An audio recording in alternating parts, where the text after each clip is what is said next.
बिस्मिल्लाहिर्रहमानिर्रहीम, अस्सलाम वालेकुम। आज हम जिस मौजू पे बात करने जा रहे हैं वो है मेकिंग सिंपल रिक्वेस्ट्स। छोटी मोटी जो हम रिक्वेस्ट करते हैं अपने रोज़मर्रा में, मसलन स्टेप 1 में हम इसको देखते हैं तो ये क्या है कि ग्रीट पोलाइटली। चाहे रिक्वेस्ट किससे करनी है तो पहले तो ग्रीटिंग से बात शुरू होगी ना जनाब वाला। तो आप इसकी ग्रीटिंग वही सिंपल सी करेंगे, हेलो और एक्सक्यूज़ मी और अस्सलाम वालेकुम, एक्सक्यूज़ मी, ये आप कह सकते हैं। उसके बाद आपने पोलाइटली रिक्वेस्ट करनी है और उसके लिए ज़ाहिर है आपके पास पोलाइट रिक्वेस्ट फ्रेज़ होना चाहिए और वो मैं आपकी खिदमत में पेश कर रहा हूँ। खुद यू प्लीज़, खुद यू प्लीज़। जब आप कहें खुद यू प्लीज़ तो उसके बाद आपको जो भी रिक्वेस्ट करनी है आप कर सकते हैं, लेकिन स्टार्ट आप यहीं से लें, खुद यू प्लीज़ से। इसी तरह से आप अगर उसे कंसाइज करने के लिए आपने बात की, स्पेसिफिक रहे, तो आप ये क्या कैसे, could you please pass the salt, could you please pass the salt. वो जो नमक रखा हुआ है कहीं, आप किसी की मेहरबानी करके वो जो नमक पकड़ा देंगे, किसी को वो प्लेट पकड़ा देंगे, वो फोक पकड़ा देंगे या नाइफ पकड़ा देंगे या स्पून, व्हाट्सएवर, किसी भी चीज़ का वो बाउल है सूप का, आप उसे कह सकते हैं, वो मुझे पकड़ा दे। लेकिन आप क्या कहें, खुद यू प्लीज़। इसी तरह से आप कहीं गए हैं, बाज़ों को तो होता है हम लोग जाते हैं तो अच्छा खासा म्यूज़िक ऊंचा लगा हुआ होता है और हमने बात करनी होती है, तो हम उन्हें कहते हैं कि यार मेहरबानी करके थोड़ा म्यूज़िक को ज़रा कम इसकी आवाज़ कर देंगे, ये काफ़ी ऊंची आवाज़ दे रहा है, ये बहुत ज़्यादा शोर है इसमें। तो आप उसके लिए क्या इस्तेमाल कर सकते हैं, खुद यू प्लीज़। अगेन वही जो आपको शुरू में मैंने अर्ज़ किया था, could you please turn down the music, could you please turn down the music, यानी इसका वॉल्यूम कम कर सकते हैं। It's bit too loud, it's bit too loud, ये थोड़ा ज़्यादा है, यानी ज़्यादा है से मुराद यानी कानों को भला नहीं लग रहा, हम एक दूसरे से बात नहीं कर पा रहे, और अक्सर हम जाते हैं इस तरह की चीज़ों का हमें सामना करना पड़ता है।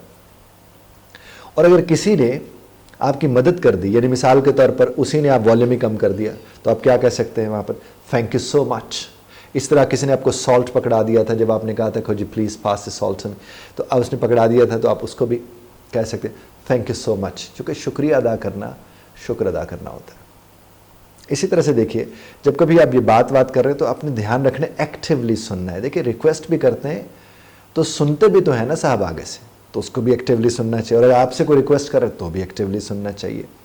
इसी तरह से if the request is complex, confirm understanding. अगर रिक्वेस्ट थोड़ी कॉम्प्लेक्स किस्म की है, मुश्किल वाली है, तो आप कन्फर्म करें कि अगले को बात समझ भी आए, जो आपकी रिक्वेस्ट आपने बनाई की है वो उस तक पहुँची भी है कि नहीं।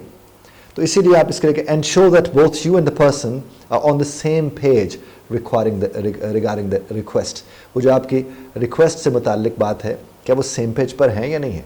मसलन आपने किसी से कहा कि तफसील पूरी बताकर आपने से कहा कि तुमने मुझे रिपोर्ट फ़लाँ दिन तक फ़लाँ तारीख तक भेज देनी है, तो आपने क्या कहा, जस्ट टू कन्फर्म, आप ये शुरू करते हैं, just to confirm you will send me report by Friday, right. Just to confirm, यानी मैं फिर तस्दीक करने के लिए, कन्फर्म करने के लिए तुमसे पूछ रहा हूँ, you will send me the report, क्या आप मुझे रिपोर्ट भेजोगे बाय फ्राइडे, राइट, क्या ऐसा ही है, ये आप कह सकते हैं। और अगर आपने किसी को ग्रैटिट्यूड को रिक्वेस्ट के बाद फिर उसकी वो फुलफिल हो गई, रिक्वेस्ट आपकी जो आपने उसे रिक्वेस्ट की थी वो आपकी पूरी हो गई, तो आप ग्रैटिट्यूड एक्सप्रेस करना चाह रहे हैं, शुक्र कहना चाह रहे हैं, शुक्रिया अदा करना चाह रहे हैं, तो आप कैसे कहेंगे, thank you for your help, thank you for your help, thank you for your assistance, I appreciate it, I appreciate it, मैं इसको appreciate करता हूँ। इसी तरह से हम आगे बढ़ते हैं बात को, तो एग्जाम्पल जब हमारे पास request information, could you please tell me the time, could you please tell me the time, यानी मेहरबानी फरमाकर आप मुझे बता देंगे कि इस वक्त क्या हुआ है, या can you give me the address of the nearest post office, can you give me the address of the nearest pharmacy, pharmacy है, पोस्ट ऑफिस है, या कोई भी आप जिसका नाम आपने पूछना है, एड्रेस पूछना है, आप कह सकते हैं। इसी तरह से आप ये भी कह सकते हैं, क्योंकि आपको असिस्टेंस अगर किसी की चाहिए, मदद चाहिए, आप कह सकते हैं खुद you help me carry these bags, खुद यू हेल्प मी, क्या आप मेरी मदद कर सकते हैं carry these bags, in bags को उठाने में, कैरी करने में।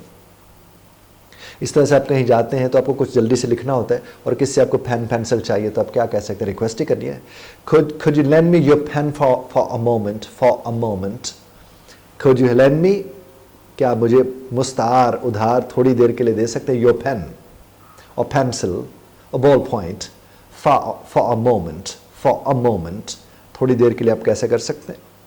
इसी तरह से आपको किससे फेवर रिक्वेस्ट करनी है, could you please pick up some groceries on your way home? यानी कोई आ रहा है और आप कहते रास्ते में आप प्लीज़ मेरे लिए वो ग्रोसरी उठाते वहाँ से आएंगे, ये फेवर ले रहे हैं ना आप किससे, तो could you please pick up some groceries on your way home? इसी तरह से can you do me a favor? Can you do me a favor? And water my plants while I'm away? यानी आप घर से दूर हैं और बाहर पौधे वौधे लगे हैं और आपको लगता है उनको अगर पानी ना मिला तो वो मुरझा जाएंगे, तो आप अपने हमसाये से किससे फेवर लेते हैं, तो आप ये कह सकते हैं ना, could you do me a favor and water my plants while I'm away? जब मैं परे हूँ, घर के ऊपर नहीं हूँ। इसी तरह से आपको परमिशन लेने के लिए भी रिक्वेस्ट करनी पड़ती है, जो कि परमिशन लेनी है तो आपको may I use your rest room please, may I use your rest room please.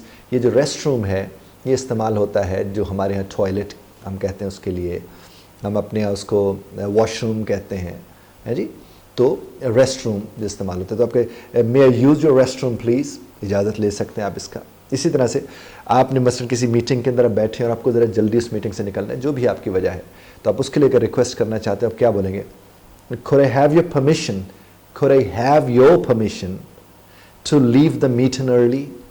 क्या मैं आपसे इजाज़त ले सकता हूँ कि मैं मीटिंग में ज़रा जल्दी अगर उसमें से उठ के चला जाऊँ तो? You can ask this. Similarly reservations हम लोग करते हैं, whenever you make a reservation, उसके लिए आप क्या रिक्वेस्ट कर सकते हैं, उसका क्या तरीक़ेकार है। Can I make a reservation for 2 at 7 p.m? Can I make a reservation for 2 at 7 p.m? आपने टाइम भी बता दिया, क्या इस वक्त तक के लिए मैं अपनी रिजर्वेशन करवा सकता हूँ 2 लोगों की। Similarly, could you please reserve a hotel room for me? Could you please reserve a hotel room? क्या मेहरबानी फरमाकर होटल रूम को मेरे लिए रिजर्व कर सकते हैं? You simply can say that. इसी तरह से आपको बाज़ औक़ात अपॉइंटमेंट्स लेनी होती हैं, तो आप अपॉइंटमेंट्स लेने के लिए भी आपको फ़िक्रे चाहिए होते हैं। अब देखिए ये बात जहन में रखिए कि जितने भी फ़िक्रे मैं आपकी खिदमत में पेश कर रहा हूँ, जब तक आप इसे मश्क नहीं करेंगे, इसे प्रैक्टिस में नहीं लाएंगे, अपने रोज़मर्रा में इस्तेमाल नहीं करेंगे, अपनी फैमिली मेम्बर्स को इसमें इन्वॉल्व नहीं करेंगे, तब तक साहब एनवायरनमेंट नहीं बनेगा।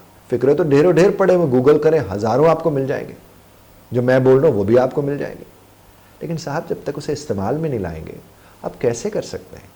और इस्तेमाल में लाने के लिए जो मैंने आपसे अर्ज़ किया था, मेरी वो जो किताब है verb is a soul of a sentence, उसके अंदर ढेर यानी 5000 से ज़्यादा वर्ब्स।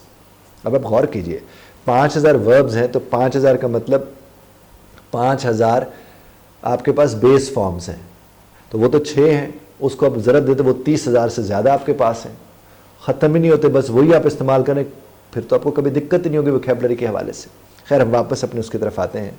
आपने रिक्वेस्ट करना है मीटिंग और appointment. Could you schedule a meeting for next Monday? Could you schedule a meeting for next Monday? Schedule भी बोलते हैं, schedule भी बोलते हैं।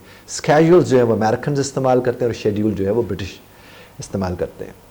उसके बाद आप क्या कहते हैं, Can I set up an appointment with the doctor? Can I set up an appointment with the doctor? ये भी आप फ़िक्र इस्तेमाल कर सकते हैं।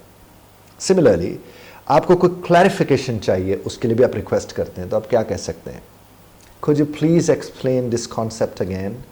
Could you please explain this concept again? क्या मेहरबानी फरमाकर इस कॉन्सेप्ट को फिर से दोहरा सकते हैं, फिर से इसकी वजाहत कर सकते हैं। इसी तरह से Can you clarify what you mean by project deadline? मसलन एक प्रोजेक्ट की डेडलाइन आपको मिली और आपको समझ नहीं आया ये प्रोजेक्ट डेडलाइन क्या होती है, तो आप कह सकते हैं Can you please explain this? अब जिस घड़ी आप कहते हैं Can you please explain this लगाकर जो चीज़ आप चाह रहे हैं एक्सप्लेन करना, तो आप कहेंगे Could you please clarify what you mean by? Could you please clarify what you mean by? और could you please explain this concept again? ये जो आज मैंने आपको रिक्वेस्ट का तरीका सिखाया करा है, मैं फिर आपसे अर्ज़ करूँगा, इसकी प्रैक्टिस करेंगे तो याद रहेगा। और याद रहेगा कैसे? जब इस्तेमाल में लाएंगे। खुदा आपको और हमें समझने और समझाने की तौफीक अता फरमाए। इख्तिलाफ़ राय का हक़ आप महफूज रखते हैं, बज़रत तर्ज़ इख्तिलाफ़ राय का ख्याल रखिएगा।